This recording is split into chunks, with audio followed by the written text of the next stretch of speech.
Chapter 29. The Phoenix lament. Come here, Harry. No. You can't stay here, Harry. Come on now. No. He did not want to leave Dumbledore's side. He did not want to move anywhere. Hagrid's hand on his shoulder was trembling. Then another voice said, Harry, come on. A much smaller and warmer hand had enclosed his and was pulling him upward. He obeyed its pressure without really thinking about it. Only as he walked blindly back through the crowd did he realize, from a trace of flowery scent on the air, that it was Ginny who was leading him back into the castle. Incomprehensible voices bettered him, sobs and shoes and veils stepped the night. But Harry and Ginny walked on, back up the steps into the entrance hall. Faces swam on the edges of Harry's vision. People were peering at him, whispering, wondering, and Gryffindor rubbies glistened on the floor like drops of blood as they made their way toward the marble staircase. We're going to the hospital wing, said Ginny. I'm not hurt, said Harry. It's McGonagall's orders, said Ginny. Everyone's up there, Ron, Hermione, and Lupin, and everyone. Fear stirred in Harry's chest again. He had forgotten the inert figures he had left behind. Ginny, who else is dead? Don't worry, none of us. But the dark mark, Malfoy said he stepped over a body. He stepped over Bill, but it's all right, he's alive. There was something in her voice, however, that Harry knew boded ill. Are you sure? Of course I'm sure. He's a bit of a mess, that's all. Greyback attacked him. Madame Pomfrey says he won't look the same anymore. Ginny's voice trembled a little. We don't really know what the after effects will be. I mean, Greyback being a werewolf, but not transformed at the time. But the others, there were other bodies on the ground. Neville and Professor Flitwick are both hurt, but Madame Pomfrey says they'll be all right.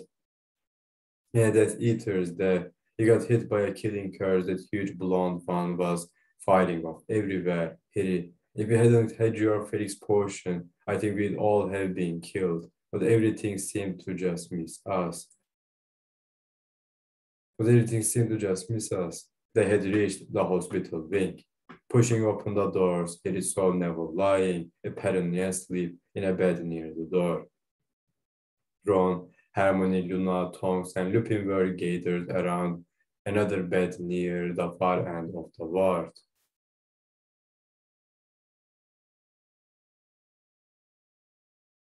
At the sound of the doors opening, they all looked up. Hermione ran to Harry and hugged him. Lupin moved forward too, looking anxious. Are you all right, Harry? I'm fine. How's Bill? Nobody answered.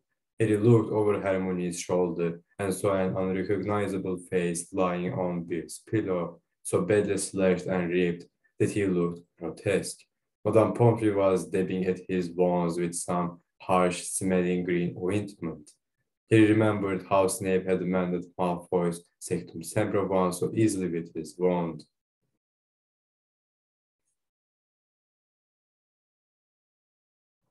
Can't you fix them with a charm or something? He asked the matron. No charm will work on these, said Madame Pomfrey. I tried everything I know, but there is no cure for werewolf bites. But he wasn't bitten at the full moon, said Ron, who was gazing down into his brother's face, as though he could somehow force him to mend just by staring. Greyback hadn't transformed, so surely Bill won't be a real. He looked uncertain at Lupin. No, I don't think that Bill will be a true werewolf, said Lupin, but that does not mean that there won't be some contamination. Those are cursed wounds.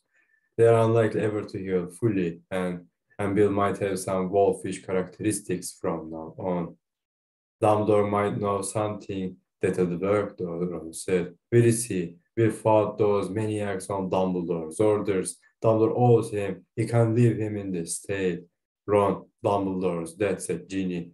No, Lupin looked wildly from Ginny to Harry, as though hoping the latter might contradict her. But when Harry did not, Lupin collapsed into a chair beside Billy's bed, his hands over his face. He had never seen Lupin lose control before. He felt as though he was intruding upon something private, indecent.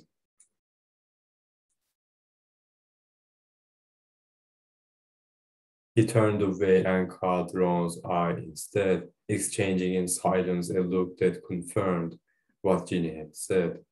Yani böyle Lupin'in şu anda hiç kontrolü kaybettiğini görmediği için gördüğü zaman no dedi. Koltuğun birine çöktü falan hani böyle şey uygun olmayan özel bir insanın özel bir anını görüyormuş. Başka bir insanın özel bir anını görüyormuş gibi hissetmiş. How did he die? Whispered Tonks. How did it happen? Snape killed him, said Harry. I was there, I saw it. We ride back on the astronomy tower because that's where the mark was. Dumbledore was ill, he was weak. But I think he realized it was a trap when we heard footsteps running up the stairs. He immobilized me. I couldn't do anything. I was under the invisibility cloak. And then Malfoy came through the door and disarmed him. Harry clapped her hands to her mouth and Ron groaned. Luna's mouth trembled. More Death Eaters arrived, and then Snape, and Snape did it. Lavada Kedavra, he couldn't go on. Madame Pomfrey burst into tears. Nobody paid her any attention except Ginny, who whispered, "Shh, listen."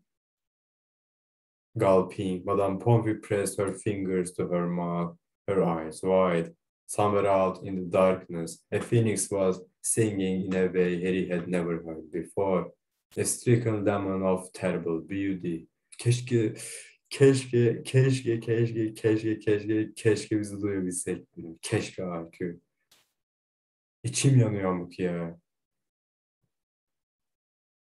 Terrible şey diyorlar.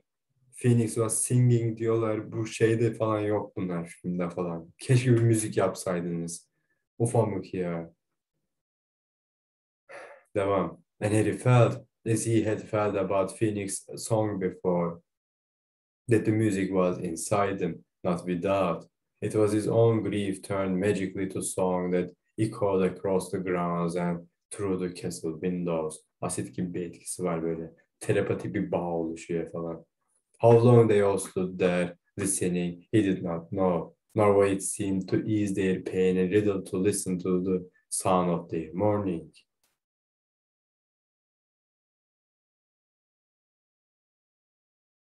Nor why it seemed to ease their pain a little to listen to the sound of their mourning, but it felt like a long time later that the hospital door opened again and Professor McGonagall entered the ward.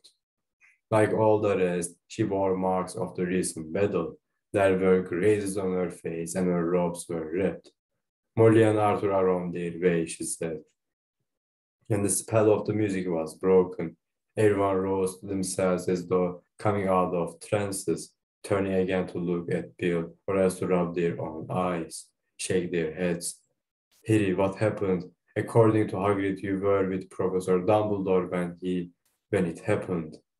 He says Professor Snape was involved in some... Snape killed Dumbledore, said Harry. She stared at him for a moment, then swayed alarmingly. Madame Pomfrey, who seemed to have pulled herself together, ran forward, conjuring a chair from thin air, which she pushed under McGonagall. Swayed derken öyle bir sallanıyor herhalde. Aynen. Snape, repeated McGonagall faintly, falling into the chair. We all wondered, but he trusted, always. Snape, I can't believe it. Snape was a highly accomplished occlumens, said Lupin, his voice uncharacteristically harsh. We always knew that, uncharacteristically harsh. But Dumbledore swore he was on our side, whispered Tonks. I always thought Dumbledore must know something about Snape that we didn't. He always hinted that he had an ironclad reason for trusting Snape, muttered Professor McGonagall, now dabbing at the corners of her leaking eyes with a tartan-edged handkerchief. I mean, in Snape's history, of course people were bound to wonder, but Dumbledore told me explicitly that Snape's repentance was absolutely genuine. Wouldn't hear a word against him. I'd love to know what Snape told him to convince him, said Tonks. I know, said Harry, and they all turned to look at him. Snape passed Voldemort the information that made Voldemort hunt down my mom and dad. Then Snape told Dumbledore he hadn't realized what he was doing. He was really sorry he'd done it, sorry that they were dead.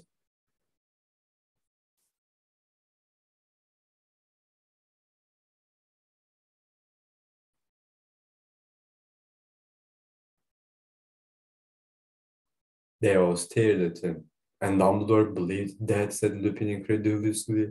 Dumbledore believed Snape was sorry James was dead. Snape hated James. And he didn't think my mother was worth a damn either, said Harry, because she was muggle-born. Mudblood, he called her. Nobody asked how Harry knew this. All of them seemed to be lost in horrified shock.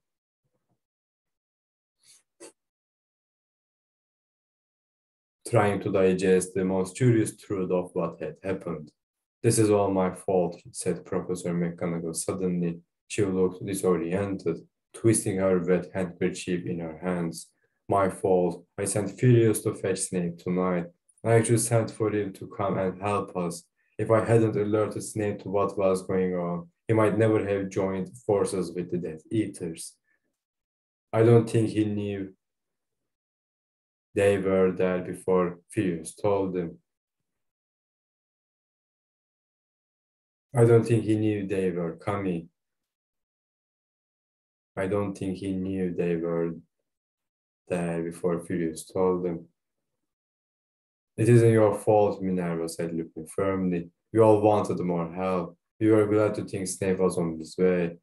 So when he arrived at the fight, he joined in on the Death Eaters' side, asked Harry, who wanted every detail of Snape's duplicity and infamy, feverishly collecting more reasons to hate him, to swear vengeance. I don't know exactly how it happened, said Professor McGonagall distractedly. It's all so confusing. Dumbledore had told us that he would be leaving the school for a few hours and that we were to patrol the corridors just in case. Remus, Bill, and Nymphadora were to join us, and so we patrolled. All seemed quiet. Every secret passageway out of the school was covered. We knew nobody could fly in. There were powerful enchantments on every entrance into the castle. I still don't know how the Death Eaters can possibly have entered. I do, said Harry, and he explained briefly about the pair of vanishing cabinets and the magical pathway they formed. So they got in through the room of requirement. Almost against his will, he glanced from Ron to Hermione, both of whom looked devastated. Almost against his will dedi. Ben bunu şey gibi düşündüm en başta. Şu okumamda. Mesela başından beri dediydim. İhtiyaç odasında Malfoy bir şeyler karıştırıyor. Beni hiç yeterince takmadınız falan gibisinden baktığını şey dedim ama sonra I messed up Harry falan diyor. Ron bu şeyi kastediyor büyük ihtimal. Hani Harry bunlara görev verdi. İhtiyaç odasının başında nöbet tutacaksınız falan filan. Ondan baktı. Benim verdiğim görevi başarıyla yapmamışsınız falan. Na getiriyor Harry şu an. Değil mi? Evet. I messed up, Harry said Ron bleakly. We did like you told us. We checked the Marauders map and we couldn't see Malfoy on it. So we thought he must be in the room of requirement. So me, Ginny and Neville went to keep watch on it. But Malfoy got past us. He came out of the room about an hour after we started keeping watch, said Ginny. He was on his own, clutching that awful shriveled arm. His hand of glory, said Ron. Gives light only to the holder, remember? Anyway, Ginny went on. He must have been checking whether the coast was clear to let the Death Eaters out, because the moment he saw us, he threw something into the air, and it all went pitch black. Peruvian instant darkness powder, said Ron bitterly. Fred and George, I'm going to be having a word with them about who they let buy their products. We tried everything, Lumos, incendio, said Ginny. Nothing would penetrate the darkness. All we could do was grope our way out of the corridor again, and meanwhile we could hear people rushing past us. Obviously, Malfoy could see because of that hand thing and was guiding them. but we didn't dare use any curses or anything in case we hit each other. And by the time we reached a corridor that was light, they'd gone. Luckily, said Lupin hoarsely, Ron, Ginny, and Neville ran into us almost immediately and told us what had happened. We found the Death Eaters minutes later, heading in the direction of the astronomy tower. Malfoy obviously hadn't expected more people to be on the watch. He seemed to have exhausted his supply of darkness powder. At any rate, a fight broke out. They scattered and we gave chase. One of them, Gibbon, broke away and headed up the tower stairs. To set off the mark, asked Harry. He must have done, yes. They must have arranged that before they left the room of requirements, said Lupin. But I don't think Gibbon liked the idea of waiting up there alone for Dumbledore, because he came running back downstairs to rejoin the fight and was hit by a killing curse that just missed me. So if Ron was watching the room of requirement with Ginny and Neville, said Harry, turning to Hermione, were you outside Snape's office? Yes, whispered Hermione, her eyes sparkling with tears. With Luna, we hung around for ages outside it and nothing happened.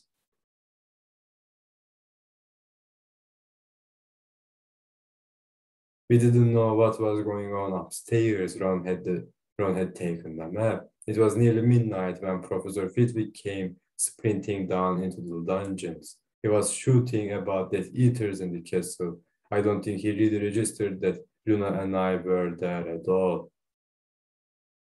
He just burst his way into Snape's office, and we heard him saying that Snape had to go back with him and help, and then we heard a loud thump, and Snape came hurtling out of his room, and he saw us, and what, Harry urged her.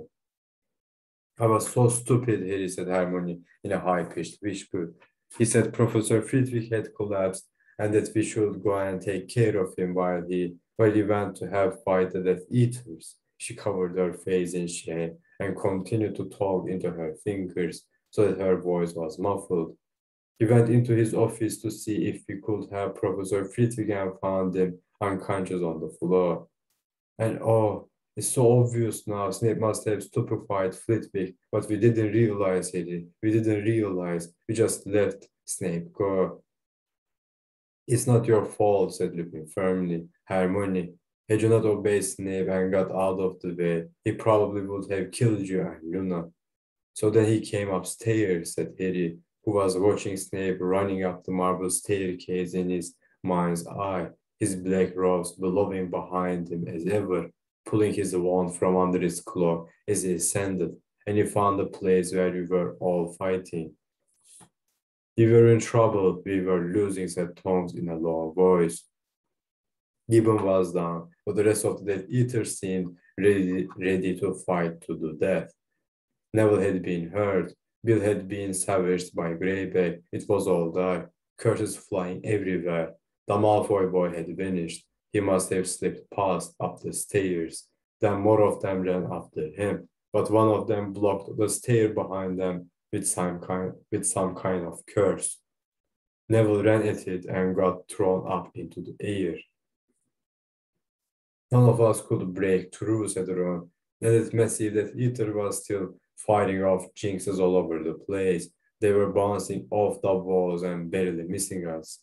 And then Snape was there, said Tonks, and then he wasn't.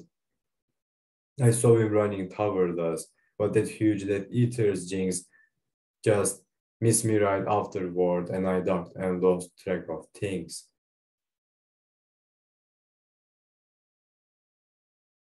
Said Ginny. I saw him run straight through the cursed barrier as though it wasn't there, said Lupin. I tried to follow him, but was thrown back just like Neville. He must have known a spell we didn't, whispered McGonagall. After all, he was a defense against the dark arts teacher. I just assumed that he was in a hurry to chase after the Death Eaters who escaped up to the tower. He was, said Harry savagely, but to help them, not to stop them. And I bet you had to have. And I'll bet you And I'll bet you had to have a dark mark to get through that barrier. So what happened when he came back down? Well, the big Death Eater had just fired off a hex that caused half the ceiling to fall in and also broke the curse blocking the stairs. Said Lupin. We all ran forward, those of us who were still standing anyway. Those of us who were still standing anyway. And then Snape and the boy emerged out of the dust. Obviously, none of us attacked them. We just let them pass, said Tonks in a hollow voice. We thought they were being chased by the Death Eaters. And next thing, the other Death Eaters and Greyback were back and we were fighting again. I thought I heard Snape shoot something, but I don't know what. He shooted, it's over, said Harry. He'd done what he'd meant to do. He shooted, it's over, said Harry. He'd done what he'd meant to do. They all fell silent. Fawkes's lemon was still echoing over the dark grounds outside. As the music reverberated upon the air, unbidden, unwelcome thoughts slunk into Harry's mind. Had they taken Dumbledore's body from the foot of the tower yet? What would happen to it next? Where would it rest? He clenched his fists tightly in his pockets. He could feel the small, cold lump of the fake Horcrux against the knuckles of his right hand. The doors of the hospital wing burst open, making them all jump. Mr. and Mrs. Weasley were striding up the ward. Fleur just behind them, her beautiful face terrified. Molly, Arthur, said Professor McGonagall, jumping up and hurrying to greet them. I'm so sorry. Bill, whispered Mrs. Weasley, darting past Professor McGonagall as she caught sight of Bill's mangled face. Oh, Bill! Lupin and Tonks had got up hastily and retreated so that Mr. and Mrs. Weasley could get nearer to the bed. Mrs. Weasley bent over her son and pressed her lips to his bloody forehead. You said Greyback attacked him, Mr. Weasley asked Professor McGonagall distractedly. But he hadn't transformed, so what does that mean? What will happen to Bill? We don't yet know, said Professor McGonagall, looking helplessly at Lupin. There will probably be some contamination, Arthur, said Lupin. It is an odd case, possibly unique. We don't know what his behavior might be like when he awakens. Mrs. Weasley took the nasty smelling ointment from Madame Pomfrey and began dabbing at Bill's wounds. And Dumbledore, said Mr. Weasley. Minerva, is it true? Is he really? As Professor McGonagall nodded, Harry felt Ginny move beside him and looked at her. Her slightly narrowed eyes were fixed upon Fleur, who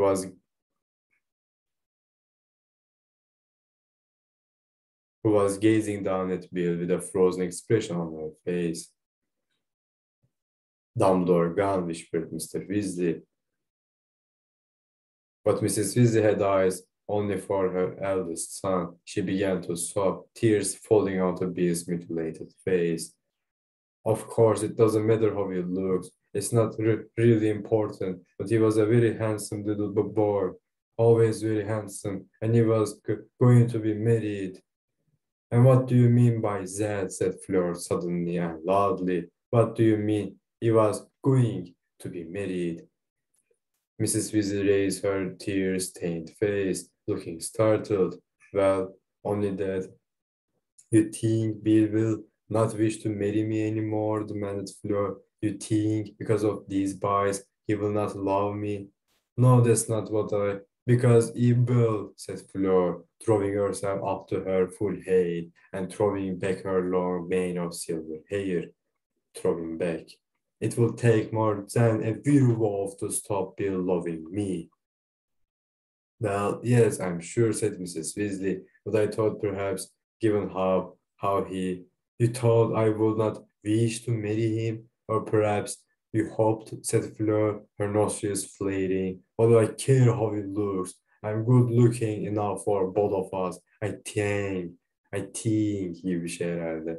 All these scars show is that my husband is brave, and I shall do that, she added fiercely, pushing Mrs. Weasley aside and snatching the ointment from her. Mrs. Weasley fell back against her husband and watched the floor, mopping up Bill's wounds with a most curious expression upon her face. Nobody said anything.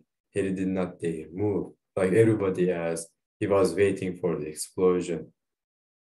Our great auntie Muriel, said Mrs. Weasley after a long pause, has a very beautiful tiara, goblin made, which I am sure I could persuade her to lend you for the wedding. She is very fond of Bill, you know, and it will look lovely with your hair. Thank you, said Fleur stiffly. I'm sure that will be lovely. And then he did not quite see how it happened. Both women were crying and hugging each other. Completely bewildered, wondering whether the world had gone mad, he turned around. Ron looked as stunned as he felt, and Ginny and Hermione were exchanging startled looks. You see, said a strained voice. You see, said a strained voice. Tonks was glaring at Lupin. She still wants to marry him, even though he's been bitten. She doesn't care. It's different, said Lupin, barely moving his lips and looking suddenly tense. Bill will not be a full werewolf. The cases are completely, but I don't care either. I don't care, said Tonks. Tonks, seizing the front of Lupin's robes and shaking them. I told you a million times. And the meaning of Tonks's patronus and her mouse-colored hair. And the reason she had come running to find Dumbledore when she had heard the rumor someone had been attacked by Greyback. All suddenly became clear to Harry. It had not been Sirius that Tonks had fallen in love with after all. And I have told you a million times, said Lupin, refusing to meet her eyes, staring at the floor, that I am too old for you, too poor, too dangerous. I said all along you're taking a ridiculous line on this, Remus, said Mrs. Weasley over Fleur's shoulder as she patted her on the back. I'm not being ridiculous, said Lupin steadily. Tonks deserves somebody young and tall. But she wants you, said Mr. Weasley with a small smile. And after all, Remus, young and tall men do not necessarily remain so. He gestured sadly at his son, lying between them. This is not the moment to discuss it, said Lupin, avoiding everybody's eyes as he looked around distractedly. Dumbledore is dead. Dumbledore would have been happier than anybody to think that there was a little more love in the world, said Professor McGonagall curtly, just as the hospital doors opened again and Hagrid walked in. The little of his face that was not obscured by hair or beard was soaking and swollen. He was shaking with tears, a vast spotted handkerchief in his hand. I've done it, Professor, he choked. No, mood him. Professor Sprouse got the kids back in bed. Professor Flitwick's lying down, but he says he'll be all right in a jiffy. And Professor Slughorn says the ministry is being informed. Thank you, Hagrid, said Professor McGonagall, standing up at once and turning to look at the group around Bill's bed. I shall have to see the ministry when they get here. Hagrid, please tell the heads of houses Slughorn can represent Slytherin that I want to see them in my office forthwith. I would like you to join us too. As Hagrid nodded, turned, and shuffled out of the room again, she looked down at Harry. Before I meet them, I would like a quick word with you, Harry, if you'll come with me. Harry stood up, murmured, see you in a bit to Ron, Hermione, and Ginny, and followed Professor McGonagall back down the ward. The corridors outside were deserted, and the only sound was the distant phoenix song. It was several minutes before Harry became aware that they were not heading for Professor McGonagall's office, but for Dumbledore's. Another few seconds before he realized that, of course, she had been deputy headmistress. Apparently, she was now headmistress, so the room behind the gargoyle was now hers. In silence, they ascended the moving spiral staircase and entered the circular office. He did not know what he had expected, that the room would be draped in black perhaps, or even that Dumbledore's body might be lying there. In fact, it looked almost exactly as it had done when he and Dumbledore had left it mere hours previously. The silver instruments whirring and puffing on their spindle-legged tables, Gryffindor's sword in his glass case gleaming in the moonlight, the sorting hat on a shelf behind the desk. But Fox's purse stood empty. He was still crying his lemon to the ground. And a new portrait had joined the ranks of the dead headmasters and headmistresses of Hogwarts. Dumbledore was slumbering in a golden frame over the desk, his half-moon spectacles perched upon his crooked nose, looking peaceful and untroubled. After glancing once at this portrait, Professor McGonagall made an odd movement as though steeling herself. Şu kelimeye bir bakalım.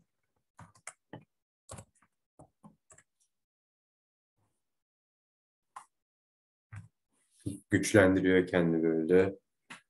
Ben şu an güçlüyüm, kuvvetliyim gibi duruş yapıyor.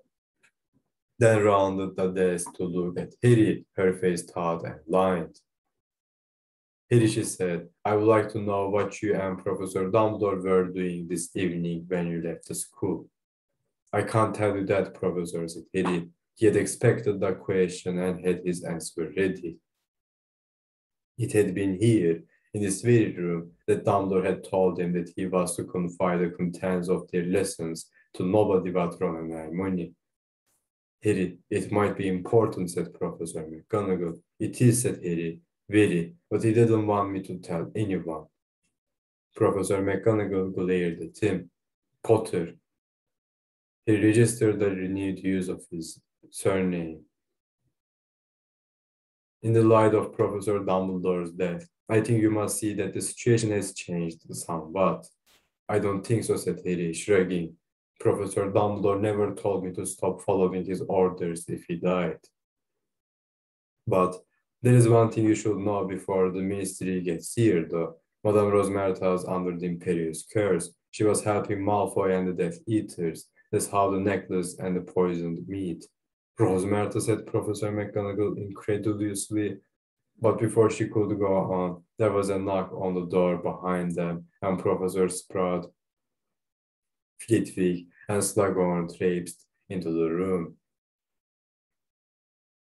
followed by Hagrid, who was still weeping copiously, his huge frame trembling with grief. Snape, ejaculated Slughorn, who looked the most shaken, pale, and sweating. Snape, I thought I knew him. But before any of them could respond to this, a sharp voice spoke from high on the wall. The sallow-faced wizard with a short black fringe had just walked back into his empty canvas. Minerva, the minister will be here within seconds. He had just separated from the ministry. Thank you, Everard, said Professor McGonagall, and she turned quickly to her teachers. I want to talk about what happens to Hogwarts before he gets here, she said quickly. Personally, I am not convinced that the school should reopen next year. The death of the headmaster at the hands of one of our colleagues is a terrible stain upon Hogwarts' history. It is horrible. I am sure Dumbledore would have wanted the school to remain open, said Professor Sprout. I feel that if a single pupil wants to come, then the school ought to remain open for that pupil. But will we have a single pupil after this, said Slughorn, now dabbing his sweating brow with a silken handkerchief. Parents will want to keep their children at home, and I can't say I blame them. Personally, I don't think we are in more danger at Hogwarts than we are anywhere else. But you can't expect mothers to think like that. They want to keep their families together. It's only natural.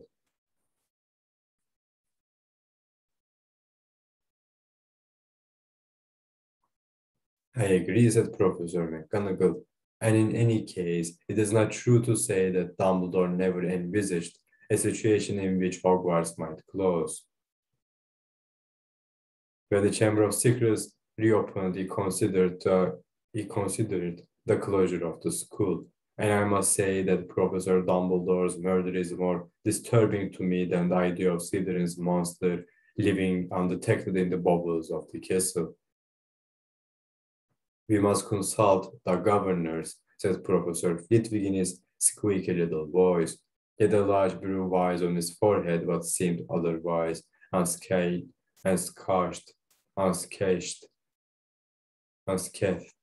by his collapse in Snape's office. We must follow the established procedures. A decision should not be made hastily. Hagrid, you haven't said anything, said Professor McGonagall. What are your views about Hogwarts to remain open? Hagrid, who had been weeping silently into his large spotted handkerchief throughout this conversation, now raised puffy red eyes and croaked, I don't know, Professor. That's for the heads of house and the headmistress to decide. Professor Dumbledore always valued your views, said Professor McGonagall kindly, and so do I. Well, I'm staying, said Hagrid, with tears still leaking out of the corners of his eyes and trickling down into his tangled beard. It's me home. It's been me home since I was 13. And if there is kids who want me to teach him, I'll do it. But I don't know. Hogwarts without Dumbledore. He got and disappeared behind his handkerchief once more, and there was silence. Very well, said Professor McGonagall, glancing out of the window at the grounds, checking to see whether the minister was yet approaching. Then I must agree with Phileas that the right thing to do is to consult the governors, who will make the final decision. Now, as to getting students home, there is an argument for doing it sooner rather than later. He could arrange for the Hogwarts Express to come tomorrow if necessary. What about Dumbledore's funeral, said Harry, speaking at last. Well, said Professor McGonagall, losing a little of her briskness as her voice shook. I know that it was Dumbledore's wish to be laid to rest here at Hogwarts. Then that is what'll happen, isn't it? Said Harry fiercely. If the ministry thinks it appropriate, said Professor McGonagall, no other headmaster or headmistress has ever been. No other headmaster or headmistress ever gave more to the school, growled Hagrid. Hogwarts should be Dumbledore's final resting place, said Professor Flitwick. Absolutely, said Professor Sprout. And in that case, said Harry, you shouldn't send the students home until the funeral's over, they want to say. The last word caught in his throat. But Professor Sprout completed the sentence for him. Goodbye. Well said, squeaked Professor Flitwick. Well said indeed. Our students should pay tribute. It is fitting. We can arrange transport home afterward. Seconded, barked Professor Sprout. I suppose. Yes, said Slughorn in a rather agitated voice, while Hagrid let out a strangled sob of assent. He's coming, said Professor McGonagall suddenly, gazing down into the grounds. The minister, and by the looks of it, he's brought a delegation. Delegation derken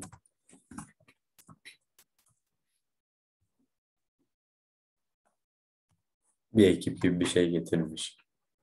Can I leave, Professor, said Harry at once. He had no desire at all to see or be interrogated by Rufus Scrimgeour tonight. You may, said Professor McGonagall, and quickly. She strode toward the door and held it open for him. He sped down the spiral staircase and off along the deserted corridor. He had left his invisibility cloak at the top of the astronomy tower, but it did not matter. There was nobody in the corridors to see him pass, not even Filch, Mrs. Norris, or Peeves.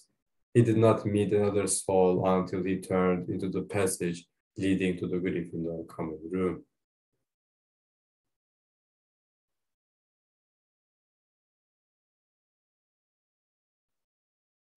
Is it true? Whispered the fat lady as he approached her. It is really true, Dumbledore, that... Yes, said Harry. She let out a bail and, without waiting for the password, swung forward to admit him. As Harry had suspected it would be, the common room was jam-packed. The room fell silent as he climbed through the portrait hall. He saw Dean and Seamus sitting in a group nearby. This meant that the dormitory must be empty, or nearly so. Without speaking to anybody, without making eye contact at all, he walked straight across the room and through the door to the boys' dormitories. As he had hoped, Ron was waiting for him, still fully dressed, sitting on his bed. He sat down on his own four-poster, and for a moment, they simply stared at each other. They're talking about closing the school, said Harry. Lupin said they would, said Ron. There was a pause. So, said Ron in a very low voice, as though he thought the furniture might be listening in. Did you find one? Did you get it? A Horcrux? He shook his head. All that had taken place around that black lake seemed like an old nightmare now. Had it really happened, and only hours ago? You didn't get it, said Ron, looking crestfallen. It wasn't there. No, said Harry. Someone had already taken it and left a fake in its place. Already taken? Wordlessly, Harry pulled the fake locket from his pocket, opened it, and passed it to Ron. The full story could wait. It did not matter tonight. Nothing mattered except the end of their pointless adventure, the end of Dumbledore's life. R.A.B. whispered Ron. But who was that? Don't know, said Harry, lying back on his bed, fully clothed and staring blankly upwards. He felt no curiosity at all about R.A.B. He doubted that he would ever feel curious again. As he lay there, he became aware suddenly that the grounds were silent. Fox had stopped singing. And he knew, without knowing how he knew it, that the Phoenix had gone, had left Hogwarts for good, just as Dumbledore had left the school, had left the world, had left Harry.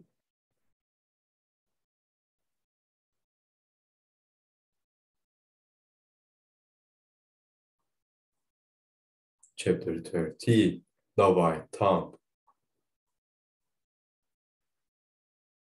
Diyecek bir şey var mıdır? Düşünüp geliyorum. Nope, hadi görüşürüz.